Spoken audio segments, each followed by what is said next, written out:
Engines ఎందుకు ఆగిపోయాయంటే fuel supply ఆగిపోయింది. దాంతో వెంటనే పైలట్స్ గుర్తించి ఆ స్విచ్ ఆన్ చేశారు. ఆ ఫ్యూయల్ సప్లై థ్రాటిల్ ఏదైతే ఉందో అది స్విచ్ ఆఫ్ అయిపోయిందనమాట. దాన్ని మళ్ళీ రన్లో పెట్టాక కూడా ఇంజన్ అందుకోలేకపోయింది. ఏరోప్లేన్ స్పీడ్ అందుకోలేక కుప్ప కూలిపోయిందనమాట.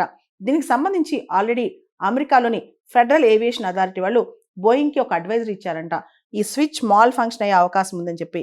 దానికి సంబంధించి మన సివిల్ ఏవియేషన్ అథారిటీస్ కూడా ఆల్రెడీ ఒక సజెషన్ జారీ చేశారంట 2 సంవత్సరాల క్రితమే. అయితే అంత బాగానే ఫంక్షన్ చేస్తుందని చెప్పి ఏరోప్లైన్స్ అన్నిటిని నడిపిస్తున్నారు. కానీ బోయింగ్ 787 డ్రీమ్ లైనర్ అనేది సడన్గా ఆకాశంలో కుప్పకూలిపోయిందనమాట. పైలట్స్ కూడా ఏమీ చేయలేక మేడే కాల్ ఇచ్చారు. దాంతో 241 ప్రాణాలు త్రుట్లో పోయాయన్నమాట.